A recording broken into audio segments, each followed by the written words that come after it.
is aggrieved. She is immersed in a powerful and inescapable sense of grievance. Do you think it's an attempt to be relatable? No. She's angry. She's unhappy, and she wants you to be too. She looks around at the immense opulence around her. She's literally complaining about the fact that even though the White House is free, the home is free, the staff are free. The 55,000 square foot home, by the way, on 18 acres is free.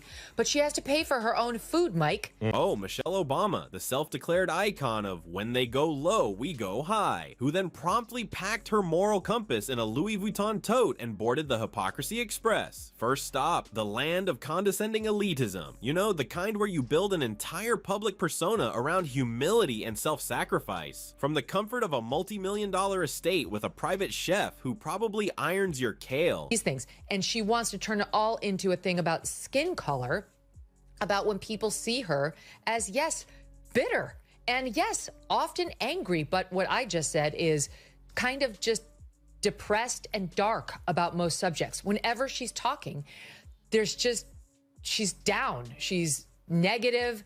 She does not see the half full glass. Let's just start with the fact that Michelle's entire shtick is selling herself as America's relatable mom next door. Except her neighborhood isn't anywhere near a cul-de-sac in middle America. It's guarded by Secret Service and has a zip code that probably comes with its own butler. But please, Michelle, do tell us more about struggling and sacrifice while sipping an $18 turmeric latte in your custom-built marble kitchen overlooking the Atlantic Ocean. My goodness, you want to talk about the most overrated political hype of a generation? It would go to Michelle Obama. Anyway, that's just a side note that's been on my mind for a while. I'm happy to make fun of her look. It's very strange. It was Benny Johnson who dubbed that one hairstyle the Stegosaurus. I'm not getting into that. She three bumps on the back, Stegosaurus. It's very strange. And don't get me started on her favorite pastime, playing the victim while perched on a throne made entirely of book deals, production contracts, and VIP invites to every red carpet on the planet. According to Michelle, life has just been one long uphill battle. Of course, that battle came with Ivy League educations, a cushy corporate law job, and marrying a man who would later hand her the golden keys to political royalty. But yes, America, cry for Michelle. She's had it so hard. But I don't know, within the past week or so, I've been trying to get to this soundbite for a couple of days now, on Trump voters, female voters in particular. This is a woman who's supposed to understand America and the women of America, and she supports other women. She's a feminist hero. Here she is. Can't wait to hear this. This is why I implore the men in the world who have women that they say they care about, daughters that they are raising, that this is their issue too. Now, Michelle's latest reinvention tour, you know, the one where she's part political guru, part Netflix executive, part fitness inspiration, part fashion influencer, part motivational speaker, and 100% marketing juggernaut, has taken brand over substance to Olympic levels. She's no longer content with being a former first lady. No, now she's basically the Beyonce of political memoirs, because nothing screams public servant like charging stadium prices for tickets to hear her talk about her authentic self. We would never know who you are if it hadn't been for him. Exactly. Like, I'm sure she would say the reverse. He would never have been president if it hadn't been for her. Like, she was the inspo, she was the strength and the force behind the man. But, you know, he was very young. We just actually saw a video of him speaking on the campus of Harvard Law School in favor of, like, more black professors and so on. He still had the Barack Obama orator skills. Yep. Like, he was obviously a star in the making from a very young age. Very young age. I'm sure she thinks it's her, but I think it actually was him. Oh yes, her authentic self, which apparently involves custom gowns, 7-figure speaking gigs, and enough photo ops to make a Kardashian blush. Somewhere along the line, Michelle decided that the world hadn't heard quite enough about her morning workouts and inner turmoil over broccoli, so she wrote a sequel to her memoir, because one 400-page book wasn't enough to chronicle the emotional trauma of having to share Air Force One snacks with Joe Biden. Michelle Obama's still at it, and in this particular soundbite, she's got thoughts on relationships. Listen here. Relationships are long, and there are also ebbs and flows, right? So I think sometimes people who date don't realize that, you know, in long-term relationships, you're gonna have deep dips, and you're gonna have a bad year. You're gonna have I tell people, and folks think that this is harsh. It's like, you're going to have a bad decade. And remember how Michelle loves to remind us she hates politics. Sure, hates it so much that she can't stop inserting herself into every political conversation, documentary, podcast, Instagram video, or subtle merch drop. She says she doesn't want to run for office, but somehow she always ends up center stage, strategically centered, well lit, and ready for applause. Because nothing says reluctant public figure like constantly staging PR perfect interviews while pretending she just happened to drop by. Let's take a moment to appreciate her infamous school lunch crusade. Remember that? Michelle turned the nation's cafeterias into sad museums of boiled vegetables and under-seasoned tofu nuggets. Kids across America looked down at their trays, wondering if they were being punished for passing math. Meanwhile, Michelle was likely enjoying a private chef's rendition of organic steak tartare on gluten-free toast points. Because balance, right? You know, there are a lot of women who vote the way their man is going to vote. It happened in this election. Got it. Republican women are too dumb to make up their own minds about President Trump. They did it because their men told them to. After that ridiculous, remember that ad the Democrats ran with Julia Roberts voiceover, where the women I remember. like secretly, it's our little secret. Yep. Yeah, this is what they think of. This is what they think of Republican women. That. And privilege are perfectly justifiable forms of affirmative action, while kids growing up like I did are expected to compete when the ground is anything but level. You know what, Michelle? Same. And I'm white. I didn't have any of those advantages. I showed up the day of the SAT. I was like, it's the SAT today? Oh, shit. Okay. My friend loaned me a pencil. I never took a review class. We didn't have the money for anything. Like, it's not just a black thing, but she and other progressives, Jason, are going to completely tie the racial inequity and its ongoing nature to this decision. And of course, there's her constant appeal to the little girls watching, but not just any little girls. No, Michelle only seems to remember the ones that worship her like she's political Barbie. Everyone else, good luck getting a shout out unless you're trending on Instagram or come with a pre-approved media narrative. Michelle doesn't just want to inspire, she wants to curate who's allowed to be inspired, preferably someone who also knows how to frame their admiration in aesthetically pleasing fan art. Then there's her love affair with Hollywood. If Michelle was any more entrenched in celebrity culture, she'd come with a trailer and her own glam squad. Netflix deal? Check. Cameo appearances with Oprah? Check. Fashion covers like she's a Vogue subscription you didn't ask for? Check. But remember, she's not a celebrity, she's just a humble public servant who happened to stumble into multi-million-dollar contracts, red carpets, and designer gowns by sheer coincidence. But wait, it gets better. Michelle has also mastered the art of saying absolutely nothing in the most dramatic way possible. So I'm at this stage in life where I have to define my life on my terms for the first time. So what are those terms? And going to therapy just to work all that out. Like, what happened that 8 years that we were in the White House? What did that do to me? Yes. Internally, my soul, we made it through. We got out alive. I hope we made the country proud. My girls, thank God, are whole. But what happened to me? Oh my God. The utter privilege and how out of touch this person is. She lived in a 55,000 square foot mansion on the taxpayer's dime. Every speech is a rhapsody of vague encouragement wrapped in a blanket of cliches and recycled Instagram quotes. Be yourself, she'll say, from the stage of a luxury arena filled with paying fans. Follow your dreams, she'll add, from a suite so far removed from reality, it probably has its own zip code. It's like if fortune cookies went to Harvard and got a book deal. And the outfits. Oh, the outfits. Somewhere along the way, Michelle decided that dressing like a combination of a tech startup CEO and a fashion-forward preacher was the ultimate power move. Her post-White House wardrobe looks like someone dared a stylist to make every color in the rainbow scream, "I'm rich but still approachable." One minute she's in $4,000 boots giving a talk on economic inequality, and the next she's reminding us how important it is to stay grounded. Yeah, in Louboutins. Let's also talk about the bizarre obsession the media has with painting Michelle as the second coming of political sainthood. Everything she touches turns into a glowing headline. Made a speech, Michelle Obama slays with wisdom. Wore a jumpsuit, Michelle Obama rewrites fashion history. Took a walk? Michelle Obama shows us how to walk with grace and purpose. At this point, if she sneezed, they'd crown her the patron saint of respiratory hygiene. Yes. She does not have the gift of the spoken word that she's led us to believe she has in these speeches. She can deliver it. She clearly is not writing them. She can deliver it. And you know what? What else? So Barack, I think he got his oratorical skills from the churches. You know, he gets a lot of that. Right. Yeah, that cadence and that way of bringing a crowd up and then taking them down.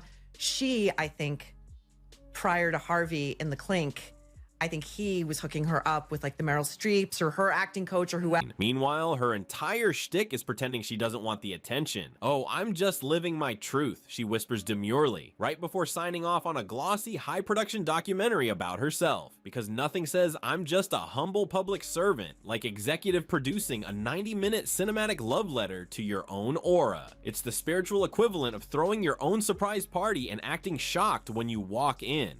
Oh my gosh, for me, who knew a film crew and a custom Beyonce soundtrack would be here? Michelle's idea of humility is basically a TED Talk wrapped in a Vogue shoot. "Look at how uninterested I am in fame." She coos while dramatically walking through a field in slow motion under golden hour lighting, dressed like she's about to bless your crops. Please enjoy this moody montage of me staring off into the distance, contemplating justice, while the lighting guy manually rotates the sun. And have you noticed that every time Michelle opens her mouth, it's a masterclass in smug subtweeting? No matter the topic, fitness, parenting, quinoa recipes, resilience under systemic pressure, there's always this underlying tone of, "And that's why I'm better than you." She could be giving tips on organizing your sock drawer and somehow turn it into a moral referendum. "When I fold my laundry, I remember the strength of my ancestors." Okay, Michelle, I just needed help with my unmatched socks, not an existential crisis. More fuel on the fire that there's a potential, maybe a divorce or some sort of rockiness going on in the Obamas' relationship. They both posted these mirrored, very choreographed Valentine's Day messages on X, but he was just seen at an LA, the basketball team, the Clippers, thank you, game without her. And then on Tuesday, he was spotted eating out at a fancy dinner in Sherman Oaks with both daughters, Malia and Sasha, but again, no Michelle, according to TMZ. So I think they seem to be soft launching their divorce. I mean, if it were the opposite and all of these rumors are flying, wouldn't they make a concerted effort to be seen together? Or just absolutely issue a statement and saying there's no truth to these rumors? But oh, don't you dare critique Queen Michelle. That's not feedback, it's an attack. Any disagreement with her opinions is instantly dismissed as hate, ignorance, or your personal deficiency in character. Say something critical and you're not offering a differing viewpoint. You're part of the problem trademark. She's got this industrial strength moral force field around her where even constructive criticism gets filtered through a lens of, "How dare you question my journey?" It's like she's got a built-in autoresponder that translates all criticism into misogyny and all praise into spiritual confirmation. Michelle, maybe the kids don't want kale chips in their school lunches. Boom, you're anti-woman, anti-black, and probably anti-democracy. Meanwhile, she's floating 5 inches off the ground in a custom pantsuit made entirely of recycled justice. And let's talk about the branding. Michelle Obama didn't just become a cultural icon, she opened a moral boutique. She managed to monetize basic decency, like, congratulations, you're a decent human being with discipline and a steady skincare routine. Now here's a $90 throw pillow that says, "Live, love, lead." And you know someone in a Whole Foods right now is clutching a limited edition Becoming tote bag like it's a sacred text. It's not just merchandise, it's a pilgrimage. I know. I mean, because when you're thinking of victims of this awful world, you think of Michelle Obama and how terrible we've all been to her. This woman is a one-woman destitution derby.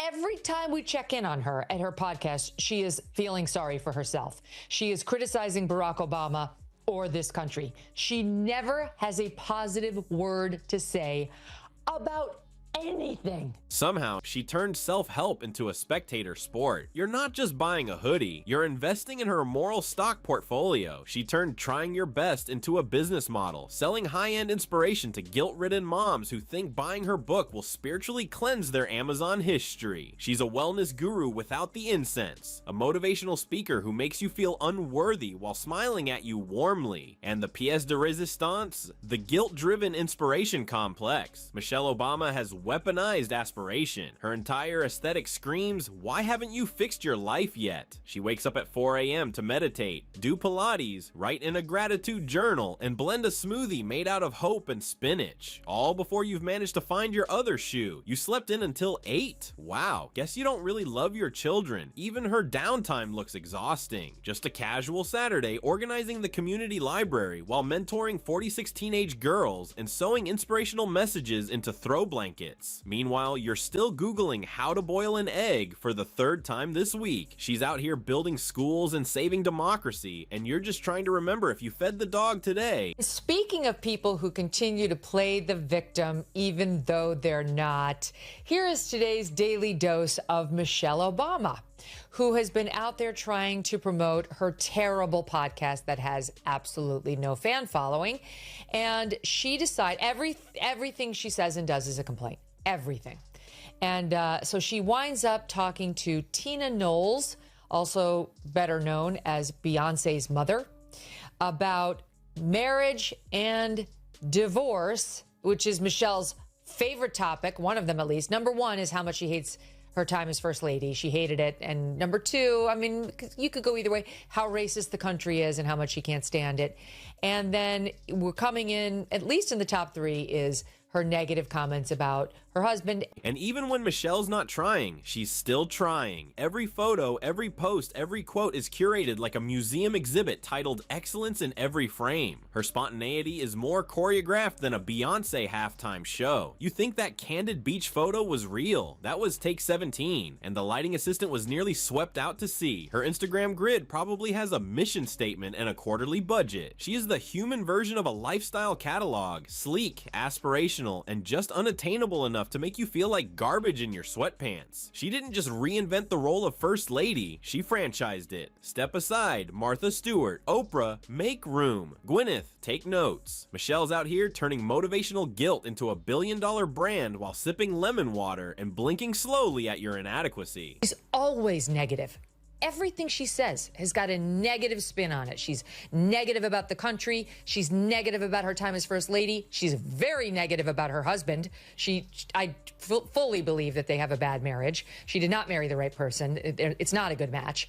She almost never says anything nice about him. That too, she's now trying to defend as somehow, I don't know, this is like a racial attack when people say this. You tell me if you can figure it out. She's not just a person anymore. She's a curated experience, a motivational screensaver that judges you while you scroll TikTok in bed. If she launched a religion tomorrow, half the population would convert just to get exclusive access to her morning routine. And somehow, through it all, you'll still feel bad for not doing enough. Because that's her real superpower. Not diplomacy, not public service, not abs that could cut glass, but making your very existence feel like a poorly executed group project while she turns vibrating high into a full-time career.